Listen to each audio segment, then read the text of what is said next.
Hey, my name is Ryan Carter. I'm 25 and I work as an interior architect for a commercial design firm in Chicago. My job is to turn cold, empty spaces into places people actually want to stay in. It sounds nice on paper, but most nights I'm hunched over revisions at 2 in the morning, arguing with clients who don't even know what they want until I show them what they don't. I met Claire for the first time while I was still dating her younger sister, Sophie. Sophie and I were together for almost 4 years before we ended things. No cheating, no screaming matches, just two people who gradually realized they fit next to each other, but weren't really heading in the same direction anymore. We broke up quietly, the way adults sometimes do when they've run out of reasons to stay but still care enough not to burn everything down. The only part I never expected was Claire. She's 5 years older than me, a CEO of a branding strategy firm based in New York. Sharp, calm, precise in a way that makes people sit up straighter when she walks into a room. During the years I dated Sophie, Claire kept a polite distance. Never cold, but never close either. She was the kind of woman who made you feel like she already knew 3 moves ahead of whatever conversation you were having. After Sophie and I split, I assumed whatever loose connection I had with Claire would quietly disappear like everything else. 3 months later, she called me. She was renovating a new office and needed someone to review the lighting plans because she suspected the contractor was cutting corners on materials. I looked at the drawings. Then she asked again a few weeks after that. Then, a couple months later, she sent me a photo of a new cafe that had just opened and asked what I thought of the spatial design. That's how we started talking, not often, not on purpose, but steadily. Some people enter your life with noise and fanfare. Claire arrived like the last light left on in a room after everyone else had gone home. Quiet. But once you noticed it, you didn't want to be in the dark anymore. 2 years passed that way. Until that Friday night. I walked into an Italian restaurant near the river to meet a client and saw her sitting alone at a table for two. Her back was perfectly straight. Her water glass was empty. The bread on the plate hadn't been touched. And the second I saw her, I knew she had been left there. I stood there for maybe 3 seconds before I walked over and pulled out the chair across from her. Claire looked up, startled for half a second. "Ryan, I'm guessing you could use some company tonight."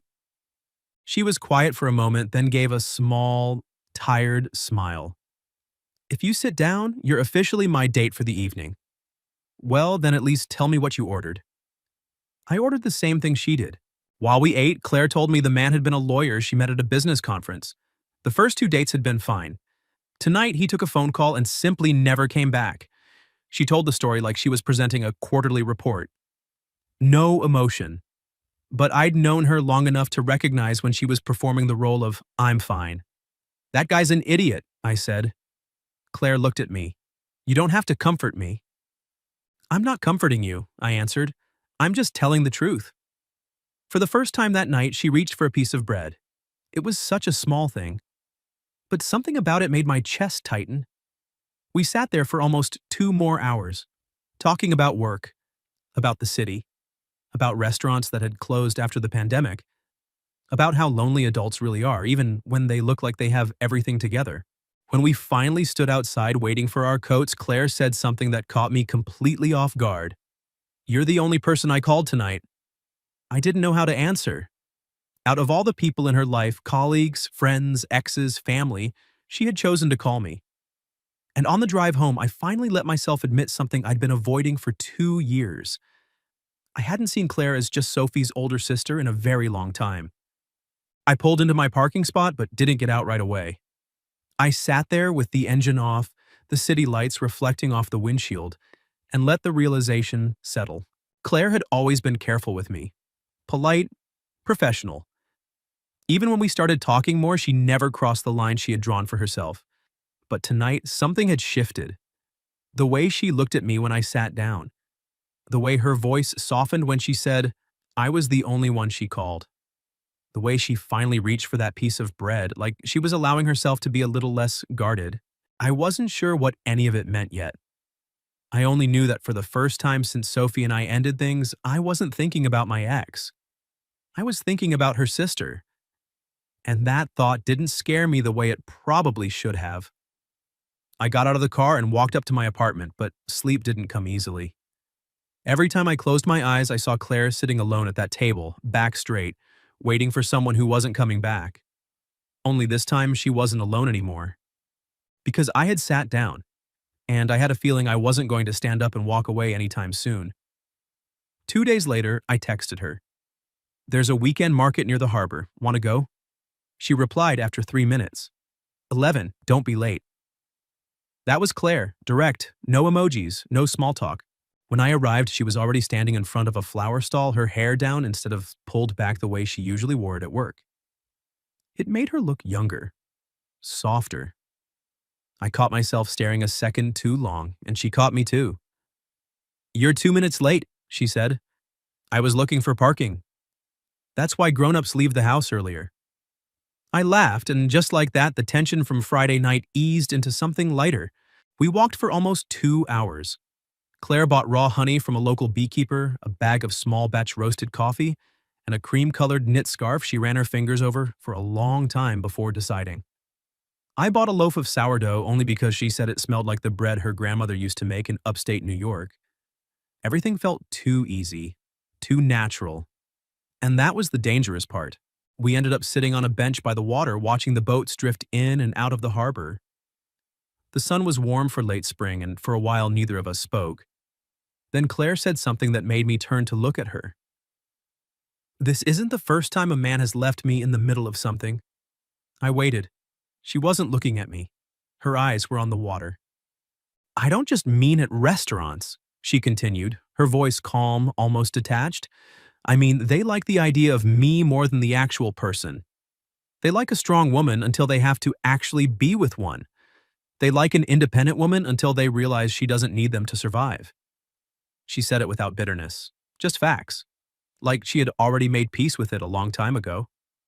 "I think they're scared of you," I said. Claire raised an eyebrow, finally glancing at me. "And you?" "I think you're worth the effort." She didn't answer right away. The silence that followed stretched between us, but it wasn't the same kind of silence we'd shared before. This one felt heavier, more charged, like something unspoken had finally stepped into the light. We stayed there a little longer, talking about smaller things, the best coffee shops in the city, a documentary she'd watched the night before, the way Chicago changed after the pandemic. But underneath every word, I could feel it. The shift. The line we had both been pretending not to see was starting to blur. The next evening, Sophie called. I almost didn't answer. My thumb hovered over the screen for 3 rings before I finally picked up. We hadn't spoken much since the breakup, just the occasional text on birthdays or when something reminded one of us of the other. The conversation stayed light at first. How was work?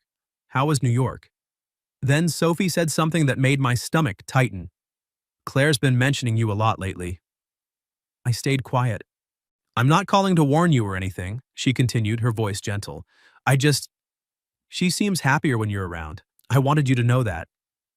After we hung up, I sat on my couch in the dark for a long time. The city hummed outside my window, but inside my apartment it was completely still.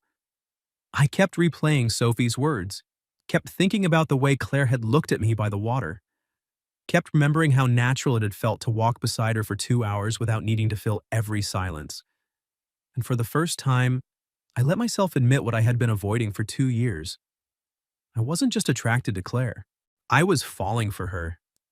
And the scariest part wasn't that she was my ex's older sister. The scariest part was that I had no idea if she felt the same way, or if she ever would. I didn't text her that night. I didn't call. I just sat there with the weight of it, wondering how long I could keep pretending this was still just friendship. Because after today, after that silence by the water and Sophie's quiet confirmation, I knew the truth. It hadn't been friendship for a while now. Not for me, and I had a feeling it hadn't been for her either. A few days after the market, Claire texted me late on a Wednesday night. "I have a big presentation tomorrow and the coffee machine in the office is broken. If you bring food, I might actually survive this." I didn't hesitate. I already knew she hadn't eaten.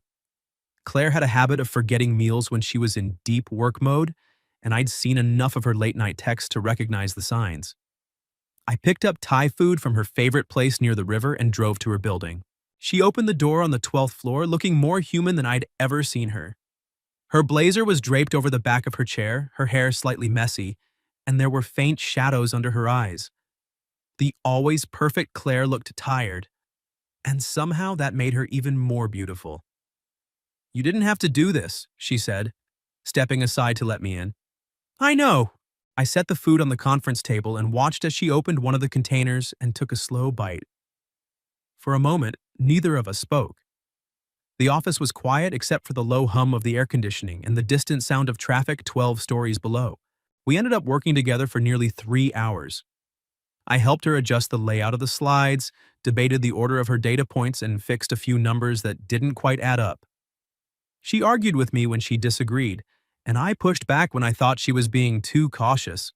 It felt natural, like we'd been doing this for years. By the time we finished, it was almost 10 o'clock. Claire leaned back in her chair and looked at me for a long time. "You always make everything easier," she said quietly. I smiled. "I just brought food." "Ryan." She cut me off before I could say anything else. "Don't pretend you don't know what I'm talking about." The air in the room changed. The silence that followed was thick, almost heavy. I could hear my own heartbeat in my ears. Claire set her laptop aside and turned fully toward me. For the first time since I'd known her, she looked uncertain. "I've been trying to call this friendship for almost a year," she said. Her voice was steady, but I could see the tension in her shoulders. "But I don't believe that anymore." I didn't move. I barely breathed. "Why didn't you say something sooner?" I asked. She gave a small, almost sad smile. "Because you're the only thing in my life that actually scares me if I lose it." That hit me harder than I expected. I stood up slowly and walked around the table until I was standing in front of her. She looked up at me, and for once, there was no mask, no composed CEO expression. Just Claire. "Then maybe we should stop pretending," I said. Claire studied my face for a long moment. I could see the war happening behind her eyes, the part of her that had spent years protecting herself versus the part that was tired of being alone. "I don't do things halfway, Ryan," she said finally. "Neither do I." She stood up. We were close now, closer than we'd ever been. I could smell the faint trace of her perfume mixed with the Thai food and the late-night office air. My heart was pounding so hard I was sure she could hear it. For a second, neither of us moved. Then Claire reached out and touched my hand, just a light brush of her fingers against mine. It was the smallest gesture, but it felt like everything. "I'm not going to lie to you," she said softly. "I'm scared. I've spent a long time making sure no one could hurt me again. And you? You make me want to stop being so careful." I turned my hand over and laced my fingers through hers. "I'm scared too," I admitted. "But I'd rather be scared with you than safe without you." Claire let out a breath that sounded like it had been trapped in her chest for months. She stepped closer, and I wrapped my arms around her. She rested her head against my shoulder, and for the first time in 2 years, I felt like I was exactly where I was supposed to be. We didn't kiss that night. We didn't need to. The confession had already changed everything. We sat on the floor of her office for another hour, eating cold Thai food and talking about things we'd both been too afraid to say out loud. She told me about the years after her divorce, how she'd built walls so high that even she sometimes forgot what was on the other side. I told her about the quiet fear I'd carried since Sophie and I broke up, the fear that I'd never feel that kind of connection with anyone again. And somewhere between the spring rolls and the quiet laughter, I realized something. I wasn't falling for Claire anymore. I had already fallen, and from the way she looked at me when I walked her to her car later that night, I had a feeling she was right there with me. We didn't make any big declarations. We didn't define what we were. But when she drove away, I stood in the parking garage for a long time, watching her taillights disappear, and I knew one thing for certain. Whatever this was between us, it was real, and neither of us was going to run from it anymore. The day before our first official date, Sophie asked to meet me. We sat in a quiet cafe near the river, the same one Claire and I had walked past a few weeks earlier. Sophie looked older than I remembered, or maybe I was just seeing her differently now. She stirred her coffee for a long time before she spoke. "Claire had a marriage that ended badly a long time ago," she said quietly. After that, she built her entire career on never letting anyone see her weak. If you're going to step into her life, Ryan, you need to understand that she'll always have an exit plan ready. She spent years making sure no one can hurt her again. I didn't say anything at first. I just stared at the steam rising from my cup and let her words settle. I'm not trying to scare you, Sophie continued. I just want you to know what you're walking into. She's not cold, she's just careful. Too careful sometimes. After we said goodbye, I walked along the river for almost an hour, thinking. Sophie's warning should have made me hesitate. Instead, it made something click into place.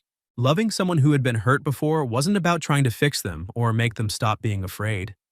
It was about becoming the person they didn't have to be afraid with. The one who stayed even when things got quiet. Even when there was nothing to prove. That evening, I took Claire to a small restaurant she had mentioned only once, months ago in passing. I remembered the name. When we walked in, she stopped just inside the door and looked at me with genuine surprise. You remembered, she said. I remember most things you tell me. We sat by the window overlooking the water. Claire ordered the same dish she always did when she was nervous, grilled salmon with roasted vegetables. I let her talk, about work, about a deal she was closing, about the pressure of running a company where every decision landed on her shoulders. Somewhere between the main course and dessert, her voice grew quieter. There was a time my company almost went under, she said, tracing the rim of her wine glass. I sat in the office alone until 3 in the morning, trying to save it. I remember thinking if I just worked harder, stayed later, sacrificed more, I could fix everything by myself. I got used to that, carrying it all alone. She looked up at me then, and for the first time I saw the exhaustion she usually hid so well. I don't want to live like that anymore, she said softly. I reached across the table and took her hand. Then don't. After dinner, we walked along the harbor. The wind had picked up, cold and sharp off the water. Claire shivered, and without thinking, I slipped off my jacket and draped it over her shoulders. She started to protest, then stopped when she felt something in the pocket. She reached in and pulled out a small black box. Claire stared at it for a long moment, then slowly opened it. Inside was a simple ring. Nothing flashy, just a clean band with a single small diamond. The kind of ring you choose when you're not trying to impress anyone, only trying to say something real. She looked up at me, eyes wide in a way I'd never seen before. I spent 2 years pretending you didn't matter this much, I said, my voice steady even though my heart was racing. I don't want to keep doing that. I don't want to keep pretending this is just friendship or convenience or anything less than what it actually is. Claire's eyes filled with tears, but she didn't look away. She laughed once, a soft, broken sound, and then the tears started falling. Not dramatic crying, just quiet, real tears that she didn't bother to wipe away. I hate how soft you make me, she whispered. I can live with that. She stood there for a long time, the ring box still open in her hand, the wind tugging at her hair. Then she stepped closer, close enough that I could see every detail of her face in the harbor lights. Okay, she said, her voice barely above the wind. Let's get married. I didn't expect her to say it so simply. No big speech, no dramatic pause. Just those 3 words spoken like the most natural decision in the world. I took the ring from the box and slipped it onto her finger. It fit perfectly. She looked down at it, then back at me, and for the first time since I'd known her, Claire looked completely unguarded. I'm still going to be difficult sometimes, she warned. I know. And I'm still going to need space when things feel too much. I'll wait. She smiled then. A real smile, the kind that reached her eyes and made something in my chest loosen. You're really doing this, she said. I've been doing this for 2 years, I answered. I'm just finally saying it out loud. We stood there on the edge of the harbor, the city lights reflecting on the dark water. And I realized something I hadn't fully understood until that moment. I wasn't just in love with Claire. I was choosing her. Every version of her, the strong CEO, the tired woman who forgot to eat, the one who had built walls so high even she sometimes forgot what was behind them. I was choosing all of it, and I wasn't afraid anymore. Because for the first time in my life, staying didn't feel like settling, it felt like coming home. We got married the following spring. It was a small wedding, just close friends and family, the kind of people who had actually been present in our lives instead of just passing through. Claire wore a simple white dress that made her look both powerful and soft at the same time. I couldn't stop staring at her, not because she looked beautiful, though she did, but because she looked like she had finally stopped holding her breath. After the wedding, Claire still had days when she pulled away. There were mornings when everything felt too peaceful, and she would start to worry that it was all going to disappear. I could see it in the way she moved around the kitchen, quieter than usual, lost in thoughts she didn't always share. I never pushed her to talk. I just stayed. I made her coffee exactly the way she liked it, strong, no sugar, a splash of oat milk, and left it on her desk before she woke up. I sat beside her on the couch while she read through reports, my laptop open, our legs touching under the blanket. Sometimes I drove out at 11 at night because she had forgotten to eat dinner again. Those small, ordinary things were what built our life together. One evening about a year after we got married, Claire asked me a question while we were washing dishes. "Why are you always so patient with me?" I rinsed a plate and handed it to her to dry. "Because for the first time in my life," I said, "I met someone who makes staying easier than leaving." She didn't say anything for a long moment. Then she set the dish towel down, turned off the water, and wrapped her arms around my waist from behind. Her forehead rested against my back. "I'm still learning how to trust this," she whispered. "I know. I'm not in a rush." And I wasn't. I had waited 2 years to sit down at that restaurant table. I could wait as long as she needed. Years have passed since then. We still live in Chicago, though we bought a small house near the lake instead of staying in my old apartment. Claire's company grew. My design work became steadier, less frantic. We argue sometimes about work, about whose turn it is to take out the trash, about whether pineapple belongs on pizza. It doesn't. But we never go to bed angry. We've learned how to fight without breaking what we built. Every night, I still find myself watching her. She sits on the sofa with her reading glasses on, a stack of documents in her lap, frowning at some ridiculous mistake in a quarterly report. Her hair is usually tied up, a few strands falling loose around her face. She looks exactly like the woman I saw that first night in the restaurant, strong, focused, a little tired, but finally allowing herself to be seen. And every time I look at her, I think about that Friday evening. I think about walking into the restaurant to meet a client and seeing her sitting alone at a table for two. The empty water glass, the untouched bread, the straight line of her back as she waited for someone who wasn't coming back. I think about the 3 seconds I stood there, deciding. Then I think about pulling out the chair and sitting down across from her. That single choice changed everything. Claire once told me that most people leave when things get quiet, when the excitement fades and there's nothing left but ordinary days and small responsibilities. But she was wrong about one thing. The quiet is exactly where I found her. And it's exactly where I chose to stay, every single day since. Every single day.